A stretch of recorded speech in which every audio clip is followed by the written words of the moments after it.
Hello, everyone, and welcome. You are watching Eagle News America.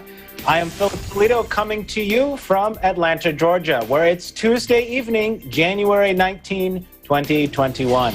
Tonight, as always, we have updates from several of our correspondents across North America, like Thomas Likeness in Edmonton, Alberta. Most Canadians say they favor curfews to control the spread of COVID. Then Jennifer Polentan in Nyack tells us about New York launching a COVID-19 dashboard for daily updates on the state's vaccine program. Followed by Carlo Valdez in Union Township reporting about New Jersey Governor Phil Murphy signing an executive order extending the public health emergency. Then we'll head to Las Vegas, Nevada with Brian Sonson. Clark County School District Board of School Trustees votes for small group of students to return to campus. Then Daniel Glenn Sacules in West Hills, California. LA County opens 5 large-scale vaccination sites across the county. Angel Membrere in Sacramento reports about California Health and Human Services reminding residents about California Notify. Several stories from the Lone Star State tonight as well, with Nanita Manawis in Dallas telling us about the armed protesters rally at the Texas State Capitol, U.S. attorneys issuing a warning, don't mess with Texas, and Texas exceeding 1 million COVID-19 vaccines administered. Plus, for business news, Bobby Soriano reports about Treasury Secretary nominee Janet Yellen testifying at her confirmation hearing, Microsoft investing in GM's driverless car startup, and Netflix continuing to show strong subscription numbers. Then to round it out with EBC Sports, EJ Gonzalez in Alexandria, Virginia. NBA Martin Luther King Day recap. And for tonight's virtual roundtable, January 19 is National Popcorn Day. We'll ask our team what their gourmet popcorn flavor favorites are. Our coverage begins now. U.S. President-elect Joe Biden's spokeswoman quickly dismissed Donald Trump's announcement Monday that a COVID-19 ban on travelers arriving from much of Europe and Brazil would be lifted, underlining the fractious transition of power. Jen Psaki, Biden's press secretary, tweeted, "On the advice of our medical team, the administration does not intend to lift these restrictions on 1/26.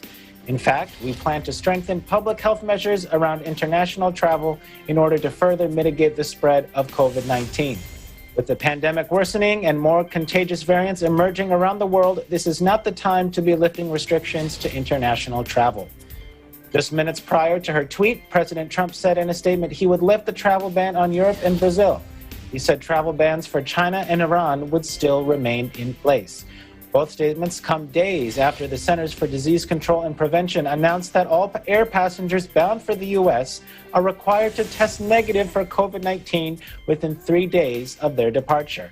As of Tuesday, the U.S. had recorded more than 24 million cases of COVID-19, with nearly 400,000 deaths. Treasury Secretary nominee Janet Yellen said Tuesday the incoming administration of President-elect Joe Biden will use all available tools to address China's abusive, unfair, and illegal practices that undermine the U.S. economy.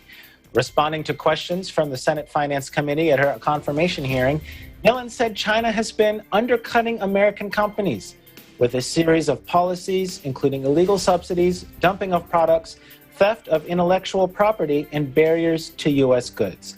She said the U.S. needs to take on China's abusive, unfair, and illegal practices. Let's take a look. And these practices, including China's low labor and environmental standards, are practices that we're prepared to use the full array of tools to address. Of course, it is important over time to work with our allies. The litany of complaints echoes the central focus of outgoing President Donald Trump's all-out offensive against China, including a costly trade war that imposed billions in punitive tariffs. Trump, like other administrations before him, also accused Beijing of keeping its currency artificially low as a way to make its products cheaper and gain a trade advantage, and Yellen repeated the opposition to that practice. Meanwhile, Sarah Dwyer, a chocolatier near Washington, D.C., celebrates the upcoming presidential inauguration of Joe Biden and Kamala Harris with a special collection of chocolates. Let's take a look. With Joe Biden, we added a car, and it says "Riding with Biden." It has a picture of him in his aviators and Cup of Joe, just the things that people like about him. Being able to create something for our own very first female vice president really made me proud as a female entrepreneur. I think a gift of the Kamala Harris chocolates or the Joe Biden chocolates is a little bit of reconciliation. Because if you give it to someone who might not be on the same political side as you, I think you can share just something a little bit sweet together. Now for today's COVID-19 numbers. According to the Coronavirus Resource Center of Johns Hopkins University in Medicine, as of 6 p.m. Eastern Time today, January 19, 2021, the number of cases of COVID-19 reported worldwide is now more than 95,773,000. The top three on the list of countries with recorded cases are the U.S. with more than 24,104,000, India more than 10,581,000, and Brazil with more than 8,511,000. Sadly, this virus has now already claimed more than 2,047,000 lives worldwide. The countries with the three most number of COVID-19 related deaths are the U.S. with more than 399,000, Brazil with more than 210,000, and India with more than 152,000. The head of the World Health Organization said Monday the world is on the brink of a catastrophic moral failure if rich countries hog COVID-19 vaccine doses while the poorest suffer. World Health Organization Director General denounced the me-first attitude of wealthy nations and also blasted vaccine manufacturers for chasing regulatory approval in rich countries, rather than submitting their data to the World Health Organization to greenlight vaccine use globally. In a speech in Geneva opening a World Health Organization Executive Board meeting, he said the promise of a worldwide equitable access to vaccines against the coronavirus pandemic was now at serious risk. I need to be blunt. The world is on the brink of a catastrophic moral failure. And the price of this failure will be paid with lives and livelihoods in the world's poorest countries.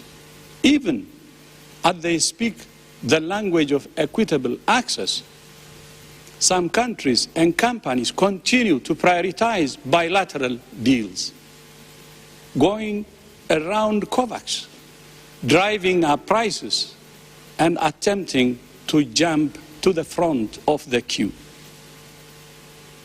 This is wrong. The situation is compounded by the fact that most manufacturers have prioritized regulatory approval in rich countries, where the profits are highest, rather than submitting full dossiers to WHO. Not only does this me-first approach leave the world's poorest and most vulnerable people at risk, it's also self-defeating. Ultimately, these actions will only prolong the pandemic, prolong our pain. The restrictions needed to contain it, and human and economic suffering. I need to be blunt. Tedros said 39 million doses of the coronavirus vaccine had been administered so far in at least 49 higher-income countries. Livelihoods. As the first vaccines begin to be deployed, the promise of equitable access is at serious risk. More than 39 million doses of vaccine have now been administered in at least 49 higher-income countries. Just 25 doses have been given in one lowest-income country. Not 25 million, not 25,000, just 25. He said even as some countries pronounced reassuring words on equitable access, they were prioritizing their own deals with manufacturers, driving up prices and trying to jump the queue. He said 44 such deals were struck in 2020, and at least 12 have already been signed since the new year. Vanda Ortega, an indigenous nurse, was the first person vaccinated against COVID-19 in Amazonas. During the pandemic, the health professional took her spare time to support her indigenous community of 700 families against the outbreak of the disease in Manaus. Take a look. Hoje nós somos mais de 1 milhão de indígenas no território brasileiro que precisa ser cuidado nesse enfrentamento de pandemia. Muito obrigada a todos por esse momento. Que do bom na hora por todos nós. Que Deus cuide de todos nós. Now up next, we'll have reports from Edmonton, Alberta, New York, and Union Township, New Jersey. Eagle News America continues. Stay with us.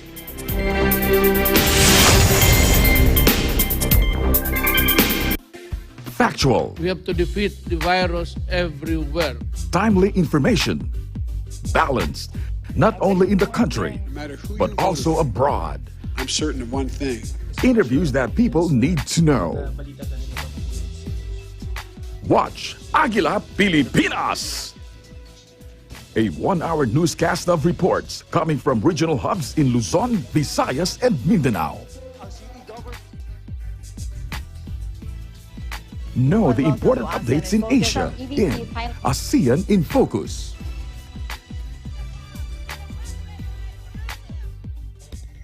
Track the latest stories in the provinces in Aguila Provincia. Tune into Mata ng Agila, the evening primetime news program of Net25. Balanced and objective, Mata ng Agila covers national and international issues, tackles news on business, health, science and technology, entertainment, sports and human interest features, and current events. And Eagle News International delivers the latest global reports, impartial, accessible, and up-to-date. It brings to fore EBC's rich international scope and access to valuable information streams. Well, thank you to explain our health outdoor. Catch these programs on Net25. You can also watch our news programs through eaglenews.ph and Eagle News Facebook page and YouTube channel.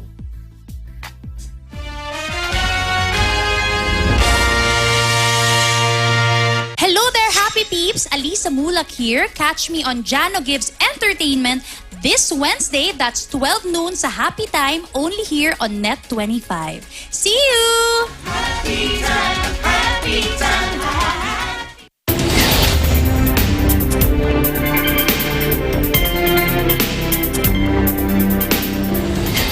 Welcome back. You're watching Eagle News America. I'm Philip Toledo in Atlanta. Bureau Chief Thomas Likeness joins us tonight and tells us what Canadians think about curfews. Thomas. Well, thank you, Philip. The majority of Canadians actually support a curfew to slow the spread of COVID-19. Where did this number come from? Well, it was a public opinion poll done by the pollster Leger. So far in Canada, Quebec, though, is the only province to bring in a curfew. And this is what the streets look like at night in Montreal. Despite the restriction, there's overwhelming support for the measure by people in that province. 3 out of 4 Quebecers say they approve of the month-long order to stay indoors at night. That drops to 2/3 in the rest of Canada. But, you know, while the public supports these measures, politicians just don't seem to be as keen about them. Ontario, which is in the midst of a lockdown, stopped short of implementing a curfew. Premier Doug Ford says he has no appetite to make people stay home at night. But the last thing I've ever believed in, is having a curfew that when you pull out of your driveway after 8 o'clock, the police are chasing down the street. I just do not believe in that. So, while many people support curfews, not as many think they are effective. as far as controlling the pandemic.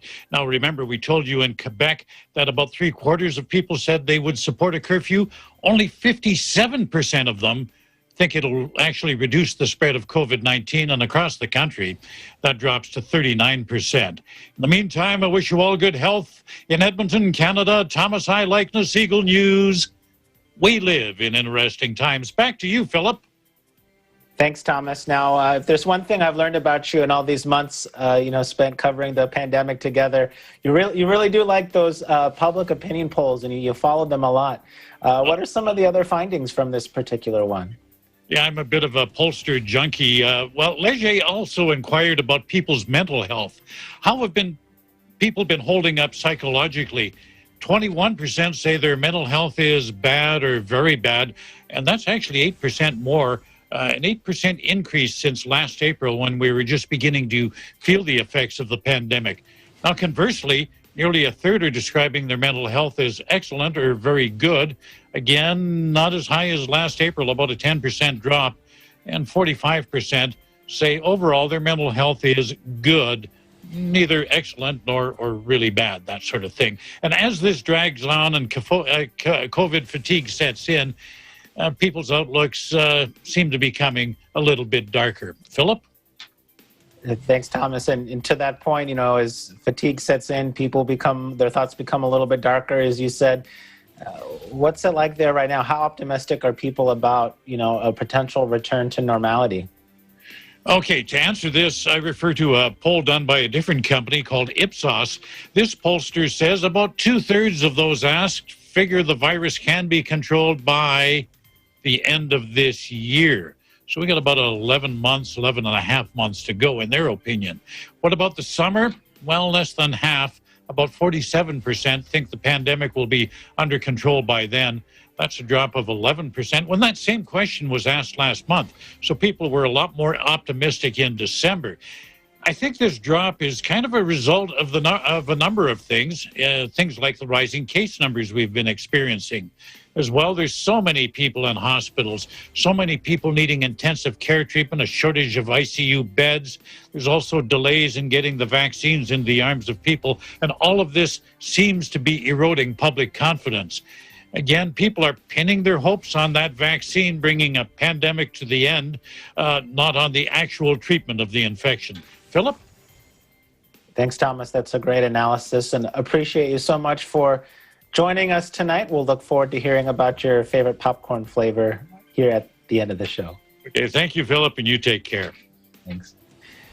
Now, in an effort to keep New Yorkers updated on COVID-19 vaccine distribution, a vaccine tracker dashboard has been launched. In Nyack, New York, Jennifer Polentan files the report. Governor Andrew Cuomo announced the launch of a new COVID-19 vaccine tracker dashboard.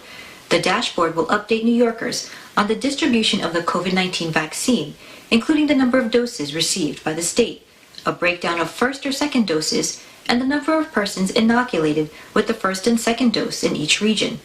To date, New York's healthcare distribution sites have administered 79% of first doses received from the federal government, and 77% of first and second doses. The New York State Department of Health requires vaccinating facilities to report all vaccine administration data within 24 hours. The data on the dashboard is updated daily to reflect the most up-to-date metrics in the state's vaccination effort. To access the dashboard, go to ny.gov/vaccine tracker. Cuomo said New York's vast distribution network and large population of eligible individuals far exceed the vaccine supply coming from the federal government. While the federal government has increased eligibility for the vaccine to include 7 million New Yorkers, the federal supply of vaccines has actually decreased. Due to limited supply, New Yorkers are encouraged to remain patient and are advised not to show up at vaccination sites without an appointment. New state-run vaccination sites opened at SUNY Stony Brook, Aqueduct Racetrack, SUNY Potsdam, and Plattsburgh International Airport. These sites build on the progress made by New York last week when state-run mass vaccination sites opened at Jacob Javits Center, Westchester Convention Center, the New York State Fairgrounds, and Jones Beach, and SUNY Albany. The statewide positivity rate is currently at 7.06%. In Nyack, New York, Jennifer Palantan, Eagle News. We live in interesting times. Back to you. New Jersey Governor Phil Murphy signed an executive order extending the state's public health emergency. Bureau Chief Carlo Valdez has the report. Carlo? Thanks, Philip. On Tuesday, Governor Murphy signed an executive order extending public health emergency in New Jersey. Here's Governor Murphy with some more details. Quick note to start that I've signed an executive order extending the public health emergency for another 30 days. As we have noted many times before, unless we do extend it, these emergencies expire after 30 days. And given where we are currently, we must remain in a proper footing where Judy and Pat and others can have the authority to continue responding to the challenges posed by the pandemic. Next, let's get to some numbers right away. Our dashboard. Governor Murphy added, as we continue to work expeditiously to distribute vaccines, the COVID-19 pandemic is still in full swing. Continued access to necessary resources is important and critical as cases have continued to climb in New Jersey and across our nation. And as for coronavirus stats and numbers, New Jersey reports of 3,761 new positive PCR tests, pushing the total to 572,306. Total vaccination statewide is 388,160. Sadly, New Jersey is reporting 54 new COVID-19 deaths, pushing the total to 18,421 lives lost. In Union Township, New Jersey, Carlo Valdez, Eagle News, we live in interesting times. Back to you, Philip. Still to come, stories from our correspondents in Las Vegas, Nevada, and West Hills and Sacramento, California. You're watching Eagle News America. Stay with us.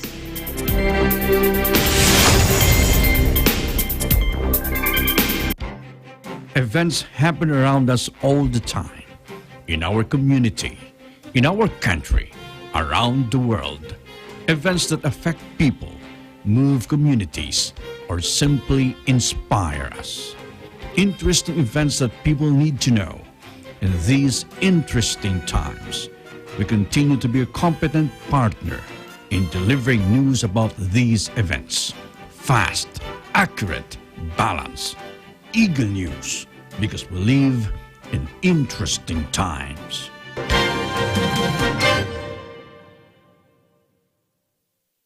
Tuloy-tuloy ang saya sa 2021 dahil hatid ng Net25 para sa inyo ang pinakabagong game show na talaga namang mapapakanta ka sa sarap. It's singing time na! Monday to Friday at 8 p.m. Dito lang yan sa Net25. Singing time!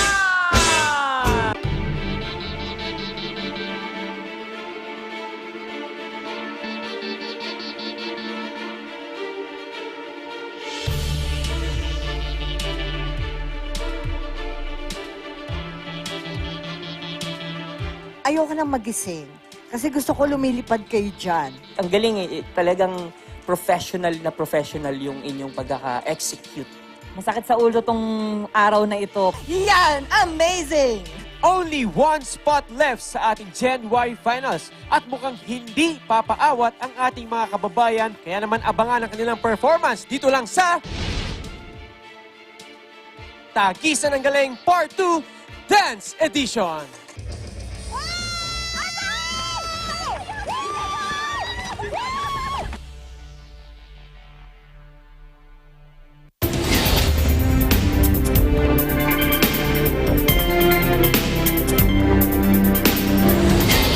Welcome back. This is Eagle News America. I'm Philip Toledo in Atlanta. In Las Vegas, a small group of Clark County students might be going back to in-person schooling. Eagle News correspondent Brian Sonson is with us tonight with the details. Brian? Thank you, Philip. In a board meeting Thursday, Clark County School District took a small step toward reopening when trustees approved a plan that will allow schools to bring back both students and staff. The board voted unanimously to proceed with an invite-only, voluntary plan for in-person instruction. CCSD Superintendent Dr. Jesus Jara said that they will continue to make the health and safety of students and staff a top priority. He also stated that he believes the proposed plan provides the first steps in reopening schools as they continue to look at the academic and health crisis that the pandemic has caused. Clark County schools shifted to distance education mode in mid-March due to the pandemic. We all know that. It was confirmed that the current model of instruction won't change even with small groups returning to campus. Distance education will continue for the remainder of the school year. And at this time, there is no set date yet on when this will happen. Each school campus, with the leadership of the principal and staff, will need to create and submit plans to evaluate academic data and assess the social emotional needs of students to determine which ones will benefit most from being on campus. Students will be evaluated for the need of tutoring, attaining school credit, mental health counseling, and support or other matters. Those identified students would be invited on a voluntary basis. Staff member participation would be voluntary as well. In addition, during the same meeting, the school board voted 4-2 to approve a memorandum of agreement with the Clark County Education Association regarding a transition to a hybrid learning model. But due to the current pandemic conditions, the district did not recommend moving to the hybrid model just yet. In related news, last week, Governor Steve Sisolak extended the statewide pause for another 30 days in an ongoing attempt to curb the coronavirus. Currently in Nevada, a total number of COVID-19 cases is over 263,000, and the number of deaths is now at 3,792. But before I let you go, Philip, a bit of good news on the COVID vaccine rollout here in Las Vegas. Along with the frontline healthcare workers, those 7 years old and above, as well as people in public safety and frontline community support, are now eligible to make appointments to get their jab, their vaccine. As of today, the Southern Nevada Health District, working with other community partners, have now expanded vaccination sites to UMC vaccination centers, including the recently added site at the Encore in Las Vegas, using their convention space, certain Smith's pharmacies, Cashman Center, and Western High School. In Las Vegas, Brian Sanson, Eagle News. We live in interesting times. Back to you, Philip. Thanks, Brian. Now, that is good news that there's more sites there for Nevadans to get the COVID vaccine. I'm just curious, have you had the opportunity to obtain one yet? I actually had the great opportunity to get my vaccine through my occupation. I work as a nurse at a hospital, so I was able to get I was actually one of the very first employees to ever get it here in Las Vegas back in December. And just recently, in the past week, I got my second booster shot. So I'm very lucky and blessed to be able to get that vaccine. Absolutely. And you're able to join us tonight. So I'm assuming you're feeling okay, feeling well. Yeah, thank goodness. The only side effect that I got was just a bit of arm soreness, and that was all. All right, absolutely. Well, that's good news. And you know, on our part, thank you for being out there on the front line. You also mentioned that it'll be expanded to like something you said, like frontline community support. Can you explain a little bit more about what that means? Yes. So it includes healthcare workers, of course, those who are 70 and above, and those who are working in the government, those who are working in schools, in public education, those who are directly potentially exposed to the virus. So those are the groups of people that are being targeted at this time. Absolutely. Well, thank you so much again for your report. And we'll look forward to catching up with you here at the end of our broadcast. Thanks, Philip. Now, to address the nationwide urgency of vaccinating more people, the County of Los Angeles has opened 5 large-scale vaccination sites. Eagle News correspondent Daniel Glenn Sacules joins us this evening. Thank you, Philip. In an effort to expand COVID-19 vaccine distribution and provide eligible Angelenos with more access to this resource, Los Angeles County opens 5 large-scale vaccination sites across the county today. These are the Pomona Fairplex, the Forum, California State University Northridge, LA County Office of Education, and Six Flags Magic Mountain. According to the County of Los Angeles, only priority groups identified by the Centers for Disease Control and Prevention with additional guidance provided by the state are receiving the vaccine. These 5 large-scale vaccination sites are now fully operational to provide vaccines to about 4,000 people daily per site, which will greatly expedite the amount of frontline healthcare workers in need of this service. The county's goal is to vaccinate 500,000 healthcare workers by the end of January, all free of charge. Los Angeles County District 4 Board of Supervisor Janice Hahn stated, in LA County, we have to vaccinate 10 million people twice. These large-scale vaccination sites are going to help us get there by massively increasing our capacity to vaccinate people quickly and efficiently. The 5 large-scale vaccination locations add to the 75 sites already in place to administer doses to individuals within Phase 1A, Tiers 2 and 3. LA County also launches a new public information campaign called Know Your Tier to provide LA residents with additional resources to keep them up to date on their eligibility to receive the COVID-19 vaccine. In West Hills, California, Daniel Glensakoulis, Eagle News. We live in interesting times. Back to you, Philip. Thanks, Daniel. Now, we know that the frontline healthcare workers, including the staff and residents at skilled nursing and long-term care facilities, they're able to sign up and receive the COVID-19 vaccine. But are there any recent updates regarding those who might be eligible next? Yes, Philip.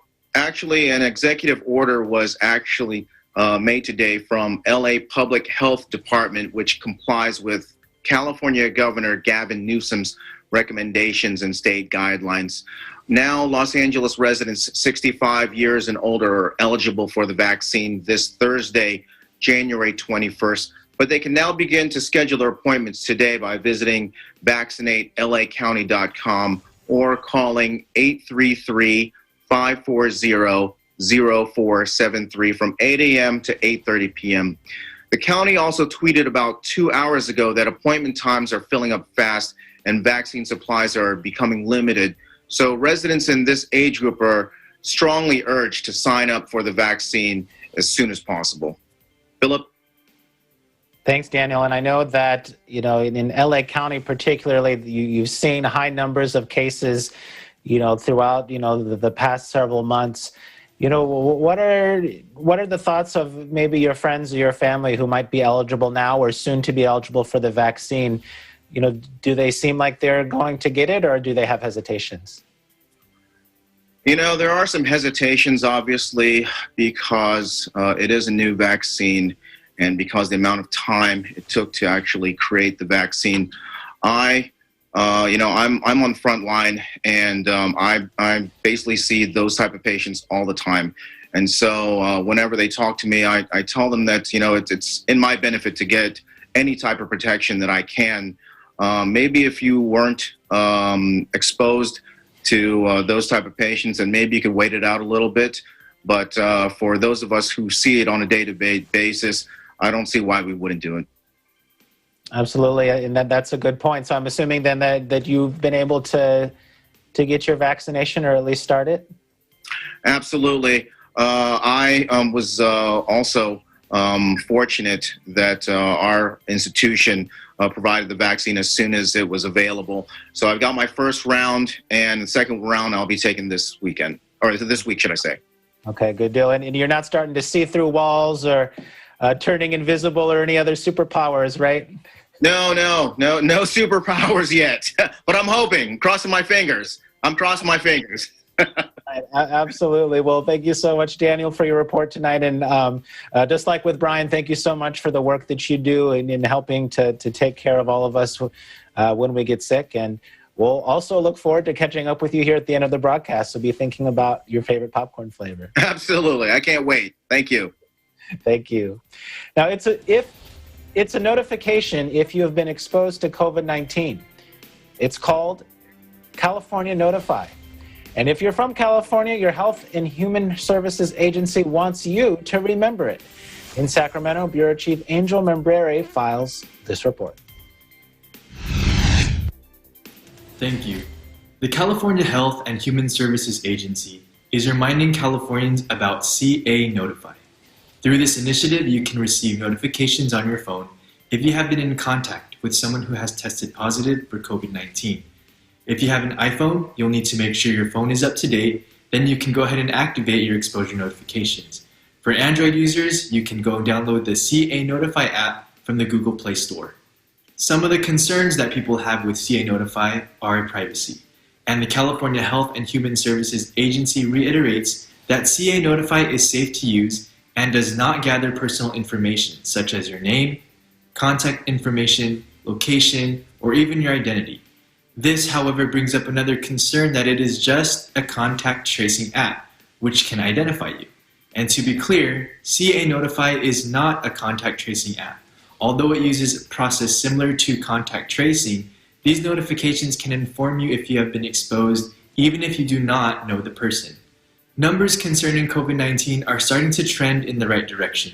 Secretary Dr. Mark Galley of the California Health and Human Services Agency explains more on this. Numbers that we've been focusing on quite a bit, the hospital numbers, you'll see for the first time in quite some time, we've had decreased numbers. We saw an 8.5% decrease in the last 14 days to 20,262 total hospital admissions for COVID, and then similarly a decrease on ICUs over the last 7 days, currently at 4,693. I'll remind you that we often look for projections farther out. We've been looking at mid-January and the second half of January as significant areas of concern. We've seen, and you'll see in a moment, that the R effective, that transmission rate coming down, that our revised hospital admission numbers for the second half of the month have come down.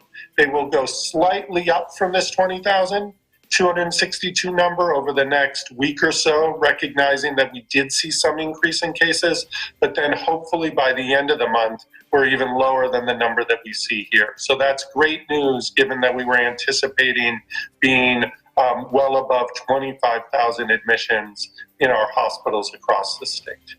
Now, although numbers are trending in the right direction, we are not out of the woods yet. We are being reminded to please be vigilant in following the safety protocols that are in place in your cities and region. And together, we can slow the spread, stop the surge, and end the pandemic. In Sacramento, California, Angel Membrere, Eagle News, we live in interesting times. Now up next, we'll have reports from the Lone Star State, business news, EBC Sports, and our highly anticipated virtual roundtable discussion about National Popcorn Day. You're watching Eagle News America. Don't miss it. Innovation, digital disruption, globalization. Startups, micro, small, and medium enterprises, as well as large corporations, all face interesting challenges in the market today. Peek into the world of exciting opportunities and partnerships to drive growth with the latest business news and information. We are open for business. Join the conversations to create a more vibrant environment for entrepreneurship. Catch Open for Business every Saturday from 5 to 6 p.m. Open for Business, from vision to action.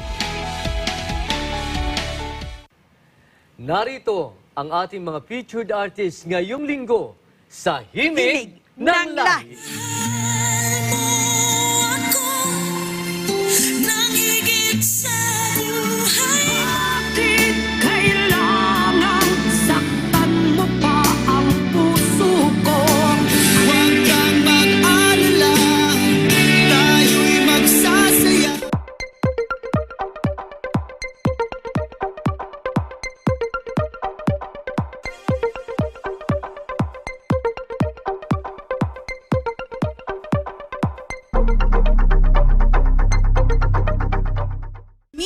Abangan niyo po ako bilang COD o Celebrity on Delivery sa PM is the Key. That's on Wednesday at 12 noon only here on Net25. See you! Happy time, happy time. Kumanta, sumaya tayong lahat. Saya-saya.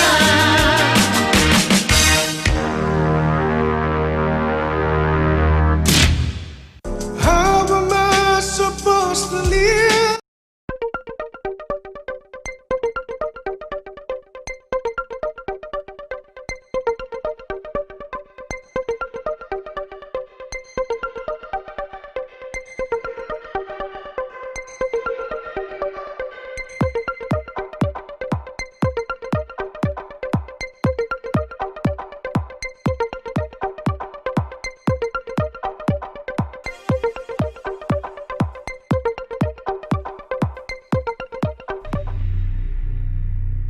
Ito ang biggest talent competition on Philippine TV and online. Ito po ang Tagis na Nagaling Part 2 Singing Edition.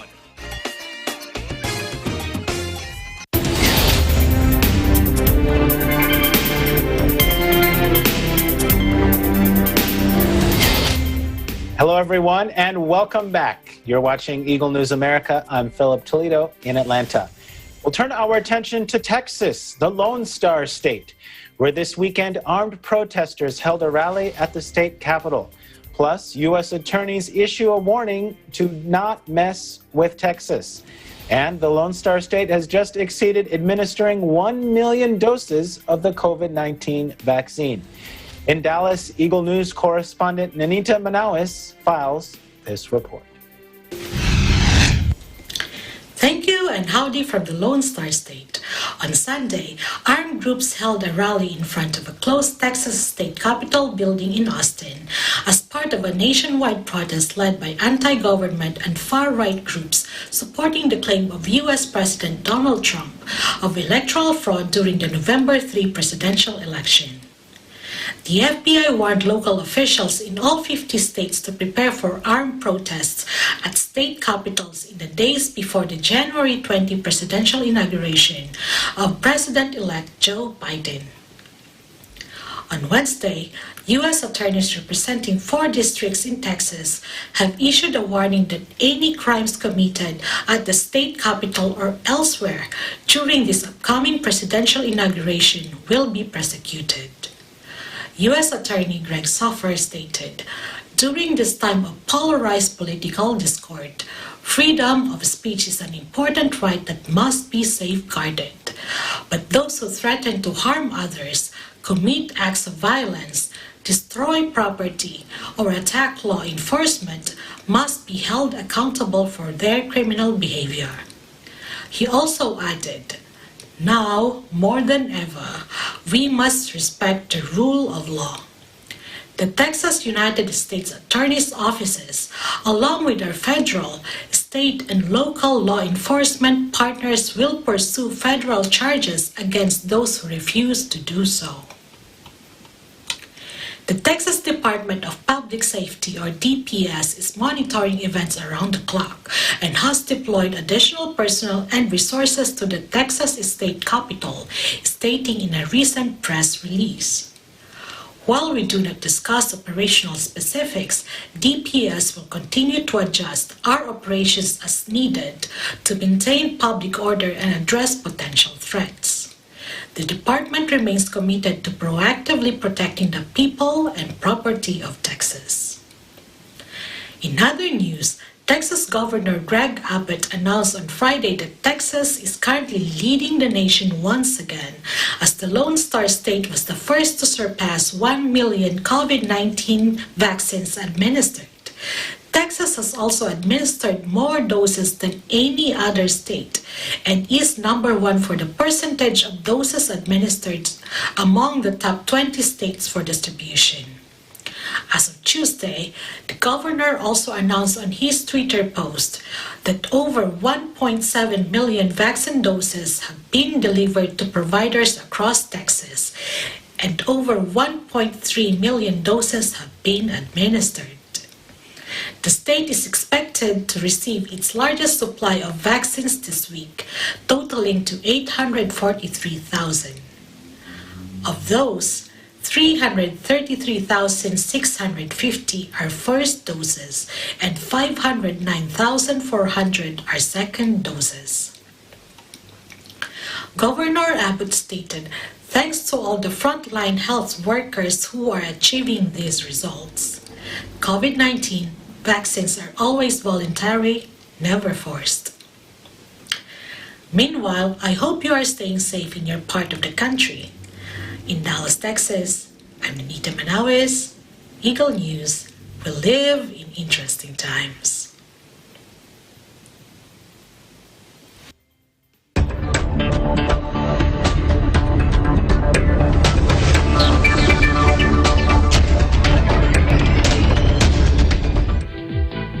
Tonight, our business desk is loaded with several stories. Bobby Soriano in New York, files this report. Good evening. U.S. markets have closed. Here are your latest business headlines. Janet Yellen, Treasury Secretary nominee for the incoming Biden administration, testified today on her focus to help American workers and small businesses. During her confirmation hearing with lawmakers this morning, Ms. Yellen affirmed her plans to introduce additional financial relief for families and businesses as the country continues to struggle with the fight against the pandemic. Ms. Yellen further took aim at China, stating she plans to use the full array of tools at her disposal to address abusive, unfair, and illegal practices that the country has applied to compete with the economic power of the United States. Although lawmakers from both sides of the aisle have expressed concern on the effect Ms. Yellen's additional spending measures will do to the national debt, she believes that right now, our challenge is to get America back to work and defeat the pandemic. The future will be driverless. At least that is what Microsoft is betting on with its recent investment into General Motors' driverless car startup. The tech company announced it will invest more than $2 billion in GM-owned Cruise, bringing its valuation to over $30 billion. Cruise has been testing out driverless ride-sharing and delivery for years now, and has informed investors that the additional funding will allow the company to soon roll out its technology for commercialization. Microsoft looks to benefit from the deal with the enormous amount of data its cloud computing business will be able to obtain and monetize from autonomous vehicles. The company is just one of several big tech companies to recently jump into the driverless car space, with some analysts expecting the data from these vehicles to be eventually worth trillions of dollars. Lastly, Netflix continues to dominate the video streaming market despite an ever-increasing competitive landscape. The company announced in its earnings call today that it has now surpassed 200 million subscribers for the first time, likely boosted by the amount of people staying home during the pandemic, with the most recent quarter seeing subscription numbers up by 8.5 million, well above analysts' expectations of 6.47 million. The company further announced that with the subscriber milestone, it is on track to become free cash flow positive going forward, which means that Netflix will no longer have to rely on external financing for covering the costs of its operations. The news has cemented the company as a leading player in the streaming service market, but analysts will continue to keep an eye on subscription numbers as users look to head out more once the pandemic is under control, and more content is released on competing platforms such as Disney+, HBO Max, and Discovery+. U.S. indices were solid in the green today after the announcement by Treasury Secretary nominee Janet Yellen that she would pursue additional coronavirus relief spending, and also news from several big banks beating fourth quarter expectations. Reporting from New York, Bobby Soriano, Eagle News. We live in interesting times.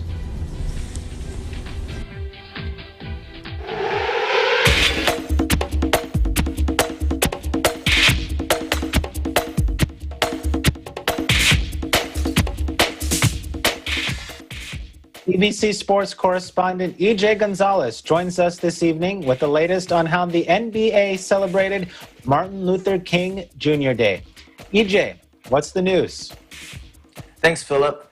Yes, the memory of Dr. Martin Luther King Jr., one of, if not the biggest figure in African-American history, who was a prominent social activist leader during the civil rights movement in the 1950s, was commemorated by the whole country yesterday.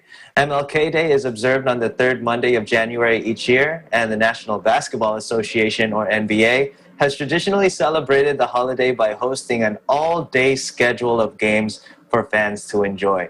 Recently, there have been COVID outbreaks in various teams throughout the league, and yesterday's Wizards versus Cavaliers MLK game was postponed. But despite this, the NBA had a full showcase of 9 matchups that featured some of the league's brightest stars and resulted in some extremely close contests. Here's the recap.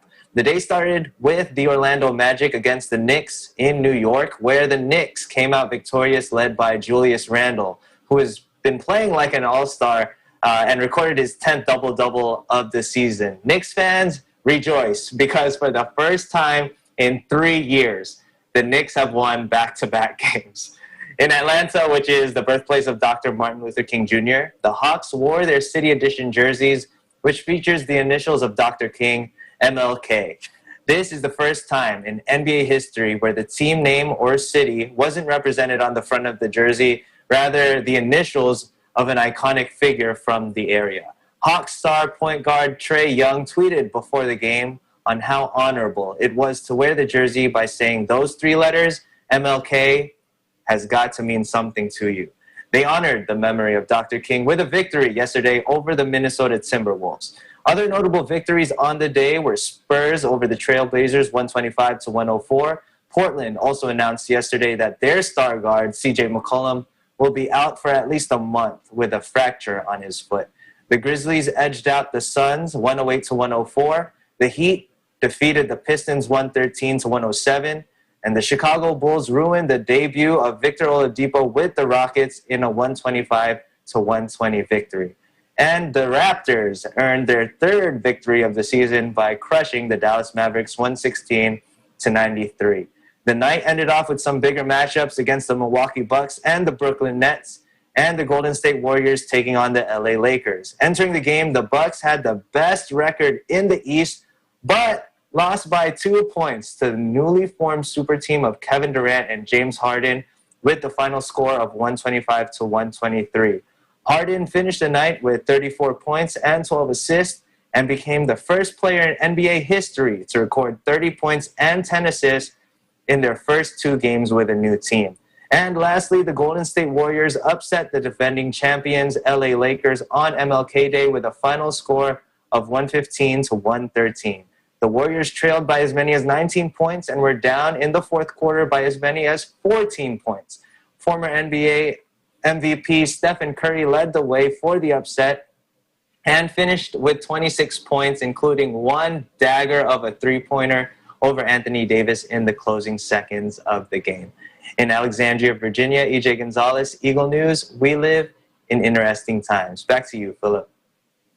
Thanks, EJ, for that update on the games held in the NBA yesterday on MLK Day. You know, speaking of Dr. King, I know you're close there to DC, and there's a new or a relatively new memorial there. Do you have any information that you can share with our viewers? Yes, definitely. So the Martin Luther King Jr. Memorial, speaking of MLK Day, is one of actually the newer memorials constructed in the DC area. It was completed in August of 2011, so almost 10 years standing. My wife and I, we took my parents there for the very first time a couple of weeks ago, and their dog, Trixie, really enjoyed the sights as well. It is located in the northwest corner of the Tidal Basin, which goes full circle around the lake where the Lincoln and Jefferson memorials are located. You know, it'd be a great route to take, especially during the springtime when the cherry blossoms are in full bloom. But there's just a lot of people. I mean, right now during the pandemic, of course, there's not. But, you know, once this pandemic is lifted, and if any of our viewers ever decide, you know, to go to the nation's capital, I think they should definitely include the MLK Memorial on their spots to visit. You know, it's just a couple of blocks of walking distance from the National Mall, where the Washington Monument and the World War II Memorial is located. And again, really nice sights. Right now, it's not very crowded, so it's a very pleasant walk, definitely. Absolutely. And then just real quick before I let you go here, you know, MLK Day is used often as a day of service, and it looks like you were pretty busy yesterday, you know, just, you know, watching a lot of basketball to be able to give us the report tonight. But have you had the opportunity to volunteer or do any community service recently? Yes.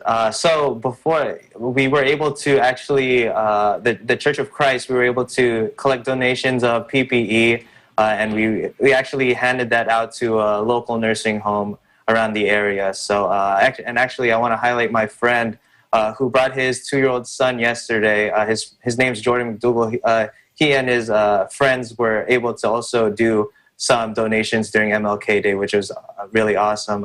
Shout out to you, Jordan McDougall. Absolutely. Well, thank you so much, EJ, for your report. And don't go anywhere because we're about to talk about popcorn. January 19 is National Popcorn Day. So tonight, before we go, let's talk about those gourmet and special flavor varieties that add even more adventures to this classic favorite snack. Thomas, how about in Canada? How do you like your popcorn? Well, I'll admit I'm not very adventurous when it comes to flavors. Caramel is about as far as I'll go. But you know what I really like is a tub of the corn you get in the theater, lots of butter melted over it. The jumbo size is what I like. Finish that off, sit back, relax, enjoy the movie, listen to your arteries harden, and nothing better than that. Absolutely. Well, let's hear what a healthcare professional has to say about that. Daniel, what's your favorite flavor of popcorn? Do you also like the calorie-laden movie butter popcorn? So actually, I'm here in Southern California, so I think hot sauce and jalapeno would be, the favorite of the Southern Californians here. They like it spicy, so forget the butter and just throw on either the Cholula or the jalapenos, and they're good to go. There you go. How about in Las Vegas? It's also very warm there. Brian, what's your favorite variety of popcorn?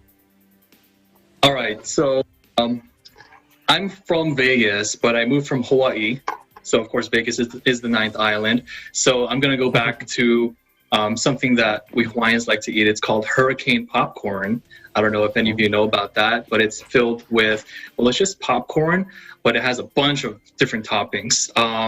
Included is something called arare, or they call it, it's a Japanese rice cracker, and furikake, which is a Japanese seaweed seasoning. Yeah, you can even add more flavor to it, like with Thomas likeness, just fill it with butter if you'd like, but hurricane popcorn is the way to go for me.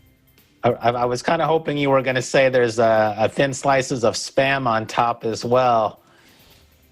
If you're really hungry, yeah, you can go for the Spam. Yeah, I'm always hungry for Spam. EJ, what about you? What's your favorite popcorn flavor? Man, Spam sounds good on popcorn, but me, I don't know if you guys ever had popcorn chips, those popcorners. They're highly addicting, but another one that we like, some gourmet popcorn, is by Indiana Popcorn. It's called drizzle corn. So it's a good mix of sweet and salty. They just drizzle some chocolate. I think it's milk and white chocolate on top of the popcorn. And when I had my first bag, I could not stop. And I'm usually not a fan of sweets, but with that saltiness from the popcorn, I think it's a perfect blend. You guys got to try some drizzle popcorn if you ever come across a bag by Indiana Popcorn. Absolutely. Well, all of your choices sound great. My favorite popcorn is any popcorn that's not mine, because my wife will tell you anytime we go see a movie, she asks if I want popcorn. I say no. She gets it because she always does. And what do I end up doing? I end up eating half of the popcorn. So thank you, everyone, for sharing your favorite varieties tonight. And before we end our program, as we always do, and especially tonight, we have some healthcare workers with us. We want to salute all of those healthcare workers, first responders, and essential workers out there on the front lines. We truly appreciate you. Let's share a round of applause. Thank you so much for all that you do. Now, tomorrow is Inauguration Day here in the United States, so make sure you stay tuned for our Eagle News America show tomorrow at 9 p.m. Eastern Time, where we give a recap of all of the day's events and news. That's it for today's episode. However, thank you so much for joining us. Wherever you are, stay safe and stay well. I'm Philip Toledo. We live in interesting times.